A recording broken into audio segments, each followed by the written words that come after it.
ဘဒုမုဒ္ဒရာမြတ်စွာဘုရားကကဘာတသိန်းလုံးကပြောခဲ့တဲ့မိန့်ကြားခဲ့တဲ့စကားဘာဝေဟိဗုဒ္ဓနုတ္တတိဗုဒ္ဓနုတ္တတိကိုပွားပါတဲ့ဘာဝနာနမနုဿတံဘာဝနာတွေထဲမှာအမြတ်ဆုံးဘာဝနာဖြစ်ပါတယ်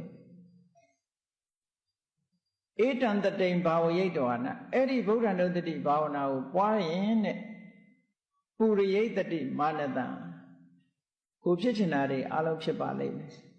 ဒီရဘွားတော်ကြီးကိုကြည့်ပြီးတော့လက်ဥချီလိုက်တဲ့လူတသိန်းဆိုရင်အဲ့ဒီလက်ဥချီတဲ့လူတသိန်းရဲ့တဏ္ဍာမှာဖြစ်ပွားသွားတဲ့ကုသိုလ်ကောင်းမှုလောက်များမလဲစဉ်းစားကြည့်လူတသန်းလက်ဥချီထိုတသန်းရဲ့တဏ္ဍာမှာတည်ငါတခဏပဲဖြစ်ဖြစ်စေကုသိုလ်စိတ်တုပ္ပတ္တိဖြစ်သွားတယ်အဲ့ဒီကုသိုလ်စိတ်တုပ္ပတ်ဟာအ ਨੇ ဆုံးနတ်ပြည်ကိုရောက်စေနိုင်တယ်သို့မဟုတ်ကောင်းအောင်သူတွေတစ်ခုကိုရောက်စေနိုင်တဲ့ကုသိုလ်မျိုးတွေပါဒီပဋိမုဒ္ဒရာမြတ်စွာဘုရားကသာအကောင်းဆုံးသောဘာဝနာဖြစ်လို့ပွားပါလို့ပြောတာလားလို့ဆိုမဟုတ်ဘူးကောရမမြတ်စွာဘုရားကိုယ်တိုင်ကဗုဒ္ဓနုတ္တိနဲ့ပတ်သက်ပြီးတော့ဟောထားတာတွေအများကြီးရှိတယ်ဘုန်းကြီးတို့တွေဗုဒ္ဓနုတ္တိကိုဘာဝနာတွေထဲမှာနော်ပွားများမိဖို့အမတ္တမအရေးကြီးတယ်ပေါ့ဘုရားကိုအာယုံပြုတဲ့တတိကလေးဗုဒ္ဓရဲ့ဂုဏ်ကိုအာယုံပြုတဲ့တတိကလေးအမတ္တမတန်ဖိုးရှိတယ်တခြားဘာဝနာတွေပွားတာဟာတစ်ဖက်ကနေကောင်းမြတ်တဲ့အကျိုးတွေဖြစ်ပေါ်နိုင်တာတော့ရှိတယ်ပေါ့သို့သောဗုဒ္ဓနုတ္တိဆိုတာကြတော့လောကီကျိုးရောလောကုတ္တရာကျိုးရောအကျိုးအမျိုးစုံဒါကြောင့်မို့လို့အမြတ်ဆုံးသောဘာဝနာဆိုတာဗုဒ္ဓနုတ္တိပဲဘုရားရဲ့နောင်တော်တော်တဲ့မဟာနာမဆိုတဲ့တာကဝိမင်းတူရှိသူကတက္ကရာကအဲ့မဟာနာမမင်းကြီးကမြတ်စွာဘုရားကိုလျှောက်တယ်အရှင်ဘုရားတဲ့တပည့်တော်တို့အိမ်မှာနေတဲ့အခါကျတော့အမျိုးမျိုးနေပုံနေနည်းအမျိုးမျိုးနဲ့နေကြတယ်ပေါ့လူတွေဆိုတာအတွေ့အမျိုးမျိုးအကြံအမျိုးမျိုးတော့အမျိုးမျိုးနေကြထိုင်ကြအဲ့ဒါလို့အမျိုးမျိုးနေတဲ့ထဲမှာဘယ်လိုနေရင်ပိုကောင်းမလဲဆိုတော့မြတ်စွာဘုရားဗုဒ္ဓနုတ္တိပွားနေလို့ခေါ်တာပဲအဲ့ဒီမှာဝိသခါကိုလည်းအဲ့ဒီတိုင်းပဲခေါ်တယ်နံပါတ်1အနေနဲ့ဟောတာဗုဒ္ဓနုတ္တိပွားဖို့မြတ်စွာဘုရားကိုဗုဒ္ဓရဲ့ဂုဏ်ကိုအာယုံပြုပြီးတော့နေတဲ့ဒါဖြင့်ဒီပြည့်တို့ဗုဒ္ဓရဲ့ဂုဏ်ကိုအာယုံပြုပြီးတော့နေဘယ်လိုအကျိုးတွေဖြစ်လာတော့ဆိုလောကုတ္တရာအကျိုးတွေလက်တွေ့အကျိုးတွေကိုကြည့်နော်လောဘနဲ့တော့မတွေးနဲ့ပေါ့ဗုဒ္ဓနုတ္တိပွားပြီးတော့ထီပေါက်ချင်တာတွေပါတော့မလုံးနဲ့ပေါ့အဲ့တော့ဗုဒ္ဓရဲ့ဂုဏ်ကိုပွားပြီးတော့ဘာဖြစ်လဲဘုရားဂုဏ်တော်ပွားပြီးဘုရားကိုတတိယနေတဲ့အချိန်မှာကိုယ်တဏ္ဍာမှာလောဘလည်းမဖြစ်ဘူးဒေါသလည်းမဖြစ်ဘူးမာမနတွေလည်းမဖြစ်ဘူးအိတ်တမစ္စရိယတွေလည်းမဖြစ်ဘူးဒါသိကြတယ်ရာဂဒေါသမောဟတွေမဖြစ်ဘူးဆိုလို့ရှိရင်ကိုယ်စိတ်လေးရဘုရားရဲ့အာယုန်ထဲမှာတဖြောင်းတည်းရှိနေသည့်အတွက်ကြောင့်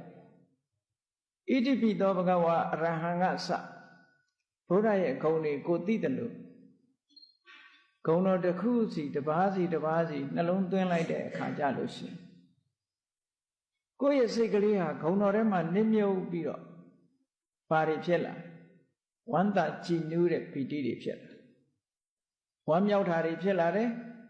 ဝမ်းမြောက်တာဖြစ်လာလို့ရှိရင်ဒီကုလုံးသိမ့်သိမ့်တုံတဲ့ပီတိတွေဖြစ်လာတယ်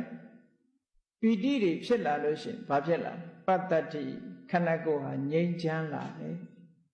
ကိုယ်ရောစိတ်ရောငြိမ်းချမ်းလာငြိမ်းချမ်းလာတဲ့အခါဘာဖြစ်ဒုက္ခကိုချမ်းသာမှုစိတ်ချမ်းသာမှုတွေရလာတယ်ဒါကရှောင်လွဲလို့မရဒီတစ်ခုဖြစ်လာရင်ဉာဏ်နဲ့ဟာတွေဖြစ်လာတယ်ဒုက္ခဆိုတဲ့ကိုချမ်းသာမှုစိတ်ချမ်းသာမှုရှိလာပြီဆိုလို့ရှိရင်ဘယ်တရားပဲနှလုံးသွင်းလိုက်တမာတိဆိုတာတည်ငြိမ်မှုလေးကလွယ်တကူရလာမှာပဲအဲ့ဒီတည်ငြိမ်မှုလေးရလာပြီဆိုတာနဲ့တပြိုင်နက်ဘာဖြစ်လဲယထာဘူတညာဏတတနာတဲ့သဘာဝတရားတွေကိုစဉ်းစားပြီးဥလဲလိုက်တာနဲ့တပြိုင်နက်မှန်မှန်ကန်ကန်သိတယ်ဆိုတဲ့အသိဉာဏ်တွေရလာနိုင်တယ် ဒါကဗုဒ္ဓနုတ္တိကဆက်နွယ်လာတဲ့အမတန်မှတန်ဖိုးရှိတဲ့အကျိုးတရားတဲ့အဲ့ဒီအကျိုးမျိုးမျိုးကိုရမယ်ပေါ့ဘုရားကိုယ်ွယ်တယ်ဆိုတာအဲ့ဒီလိုဟာမျိုးနဲ့ဗုဒ္ဓနုတ္တိပွားရမယ်မြတ်ဆုံးသောဘာဝနာကမြတ်ဆုံးသောအကျိုးကိုရတယ်ဆိုတာအဲ့ဒါလောကီအကျိုးဆိုတာအမြတ်ဆုံးအကျိုးလို့ခေါ်လို့မရဘူးမြတ်တဲ့အကျိုးလို့ခေါ်လို့မရဘာဖြစ်တော့လောကီအကျိုးတွေကတရင်ကတခဏမရဒါကသုံးကဖြစ်လာတာကိုပွားတယ်လို့ခေါ်တာနော်အေးရက်နေရင်လည်းပွားလမ်းလျှောက်နေရင်လည်းပွားထိုင်းနေရင်လည်းပွားအဲ့ရတဲ့မှာလျှောက်ဆက်နေတဲ့အချိန်မှာလည်းပွားတဲ့နောက်ဆုံးနေ့စဉ်နဲ့အမျှစီးပွားရေးလုပ်ငန်းတွေကိုလုပ်နေတယ်အယောင်းဝယ်တွေလုပ်တယ်ဘာလုပ်ပဲဖြစ်ဖြစ်အလုပ်ကင်လုပ်နေတယ်လုပ်ကင်ရင်လည်းပွားတဲ့မြတ်စွာဘုရားနောက်ကုံကုံပြောတဲ့အခါကျတော့သားသမီးတွေနဲ့အတူနေတဲ့အခါလည်းပဲပွားပါလို့ပြောတယ်ဗုဒ္ဓနုတ္တိဆိုတာဘယ်ချိန်မှဆိုပွားလို့ဒီလိုပြောလို့လားဒီဖြင့်တရားနဲ့ပတ်သက်ဘုရားဒီလိုဟောတာမရှိဘူးဘာဝနာတဲ့ပါနော်တခြားဒီအနုတ္တိတွေထဲမှာကြည့်ဗုဒ္ဓနုတ္တိဓမ္မနုတ္တိသံဃာနုတ္တိဒီဟာတွေအကုန်လုံးပွားလို့ရသို့သောဗုဒ္ဓနုတ္တိကအဓိကဒီလိုပွားဖို့မြတ်စွာဘုရားကမိန့်ကြားတာ